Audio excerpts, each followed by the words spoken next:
What is up, guys, and welcome back to another video on F1 2016 Mobile Career Mode.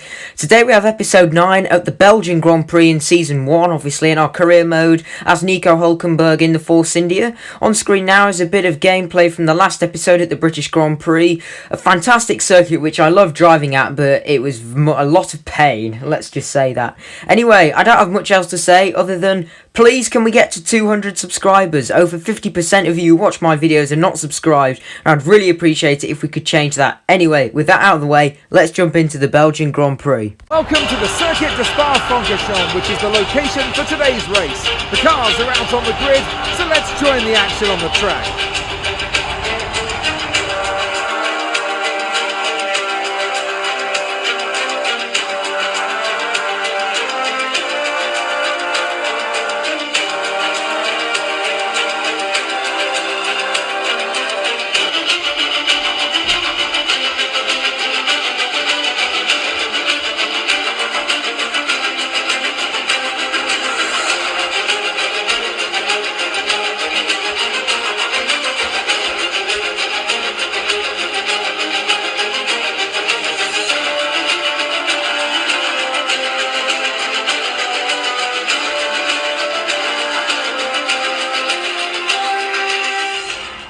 And now here we are on the grid then for the Belgian Grand Prix. In P10 we made it into Q3, interestingly on the soft tyre. Unfortunately I wasn't able to do much as my sole lap was deleted for track limits. Anyway, we're starting on the harder compound of tyre as the lights go out in Belgium for round number 9 of this career mode. It's an okay start as we head up towards turn 1. Into La Source, I think it's La Source, I could be wrong. Anyway, I'm getting barged out of the way by McLaren and two Toro Rossos there, and there's Grosjean on my left hand side as we now head down towards the iconic uphill left right hander. Here we go, we're about to go through Eau Rouge and Radion now, and now we're about to head on to the Kemmel Straight. So I've got Grosjean in front of me and Fernando Alonso behind me. Here comes the McLaren, and you can look in the right wing mirror. Interestingly, Grosjean puts a tyre on the grass, so does Kvyat and Button, but then interestingly I go onto the grass on the other side of the road into the next corner. What's going to happen here? That's the Renault of Kevin Magnussen getting the elbows out. He's trying to go round my outside, and now I'm being put under pressure by the McLaren of Alonso. There's Felipe Massa. He's had a dreadful start from I think 7th on the grid. Into the next corner, it's going to be 3 wide with Grosjean. Massa gets forced onto the grass. In the end I get past the Brazilian as well, and the Williams is really struggling at the moment as we head into the middle sector down towards Pouhon.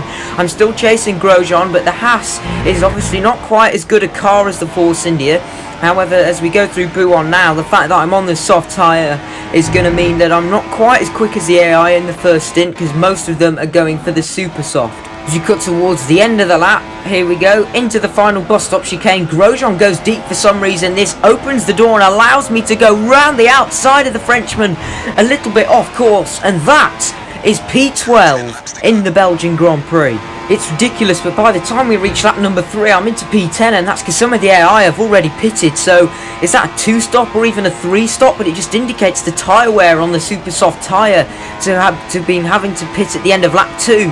Anyway, Magnussen is really slow on the Kemmel Straight. This is going to allow me to fly past the Renault and up into the top 10. On to now lap number 4, and that is me losing the rear on the curb. This is because the tyres are already going off, and that's the Red Bull of Max Verstappen really putting the squeeze on, so I do the same to him, and in the end I managed to wriggle back past the Red Bull as we head through Blanchimont.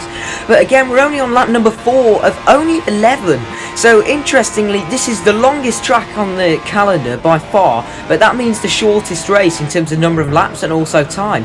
But it seems ridiculous, but I'm going to call into the pit lane at the end of this lap because I'm sick of these tyres. We have not a lot of pace, and the tyre wear is already getting out of control. As you just saw, I actually had a couple of trips through the gravel trap off camera through there as well. So, and it also appears to me that the AI are going for a 2-stop, so that seems crazy around such a short race in terms of the number of laps. But I think I'm going to commit to this. We are now going to go for 2 stints on the super soft tyres to get to the end of the Belgian Grand Prix. 2.1 seconds, a great pit stop from the team. And now it's all about a question of where we're going to rejoin out of the pit lane. Is this pit lane glitch occurring again? I think it might be, because 35 seconds in the pit lane. It's not normally that long, so that's going to potentially cost me a few places. We've been jumped by Alonso as well, so that's just the game doing its thing there. And now I've been released from the pit lane just in front of the manor of Rio Haryanto, and in front of me is Jenson Button. However, we're on a fresh set of the fastest tyres in the field, so let's see what we can do from here. Heading onto the Kemmel Straight, I'm not sure if I'm going to get any DRS. Oh, well, actually I do, so that's really going to help me. As you can see, the AI are really weak on this part of the track. They go onto the grass a little bit here, but however, I'm going to send it to the inside. And we actually made that work. We were so far back. You saw how much time we gained on the straight. And I am not faffing around. We're in P18. I need to make some gains up, especially if we're doing an extra pit stop in this race. As we move now on to lap number 7, this is me chasing Fernando Alonso and Esteban Gutierrez. I have caught them up on merit, on track, as we're heading through Pujon in the middle sector. I'm trying to have a little look at Alonso here, but in the end the McLaren manages to stick to the racing line and he stays ahead for now. Gutierrez, but look at Alonso. He's placing his car perfectly, meaning I can't get a move in. I'm trying every opportunity I can because I know I've got the speed on both of these guys as we're heading in towards the final sector, but the AI got a great exit off that corner. That means I'm going to be slightly on the back foot as we head into the final part of the lap towards Blanchimont and the bus stop chicane. But interestingly, my car doesn't want to change into 8th gear until just now, so that means I'm potentially holding back top end speed, which is interesting because it hadn't done that on previous laps. Anyway, I'm going to try and look to the outside of Alonso. Oh, that was very nice. Went round the outside of the bus stop chicane and that turned to the inside, and that is P11 as my teammate Sergio Perez has made his pit stop. And now we're going to have a look and see if we can overtake Esteban Gutierrez in the Haas. Quick time lapse down the old pit straight up through Eau Rouge and Raidillon. DRS activated on the Force India. We're getting closer, closer, closer. Look at the gaining speed, still not quite 200 miles per hour, but I'm going to send it, and that was just, well, ridiculously optimistic there. And in the end, I'm going to let Gutierrez have the place back because there's no way that should be a legal overtake. And, you know, I like to try and race fair if I can. But you just heard Jeff on the radio warning me that the tyre wear is going, and you know what? That's the end of that, because at the end of the lap I'm going to call in for another pit stop. I only decided to last 3 laps on the super soft tyres, but this is to avoid having lots of tyre wear. This is so we have as little problems with our tyres as we possibly can. Anyway, we're going to fit the fresh set of super soft tyres. We're currently in P13 if you look at the top left of your screen, and we've only got 3 laps to go, so this literally is going to be a short, sharp blast. Another good pit stop again, 2.1 seconds, but look at the pit exit indicator. It's going slowly. This is what I don't like about the game. The pit stop glitch, as I call it, is just going to be slowing me down. Where are we? P20. I hope this doesn't get any worse. Again, I've been jumped by Alonso, or Button is that rather, I don't know. There was a McLaren. Anyway, we have come out of the pits in P20, and points is going to be an absolute mountain to climb for us here. But anyway, I decided to also alter the straight line speed setup. I don't know if you guys noticed that, but this is hopefully going to mean we have more top end speed, and it looks like it's working because even on the fresh tyres we have much more top speed than we normally do. We're catching at a rate of knots. In the end, I'm going to have to bail out of that one because Button and Nasser going side by side. In the end, I accidentally clipped the back of the Brazilian in the Sauber, and we're going to have to follow them for a little bit longer through the middle sector.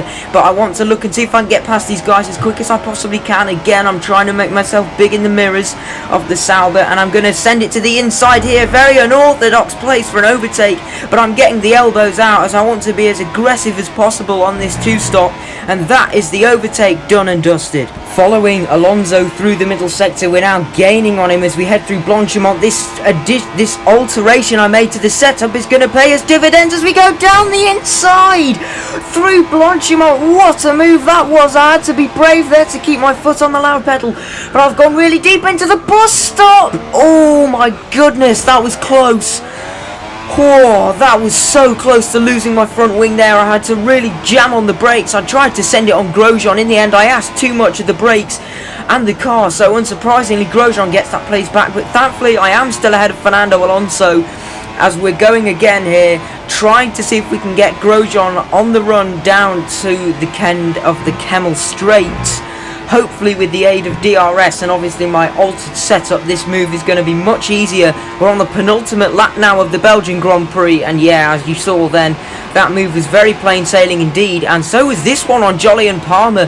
In the end, Palmer gave me the squeeze to the inside of the corner, so in the end I just went, no, I'm not having that, and got the elbows out.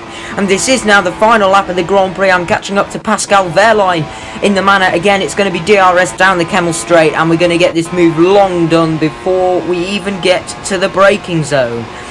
So there we go. That was pretty much the Belgian Grand Prix. Here's just a nice little short time lapse. But Lewis Hamilton, yeah, you could have almost guessed it, couldn't you? Has won his 8th race out of 9 this season. We are the only person to knock him off the top step, apart from when he finished 2nd at Monaco.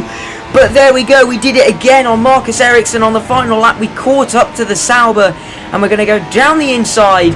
And in the end, it's going to be P13 in the Belgian Grand Prix. Not too much else happened in this race. And yeah, apologies for the screen freeze at the end there. I've no idea why that happened. But yeah, considering we were on a 2-stop, especially on the final stint, we had lots of pace, which I'm really pleased about.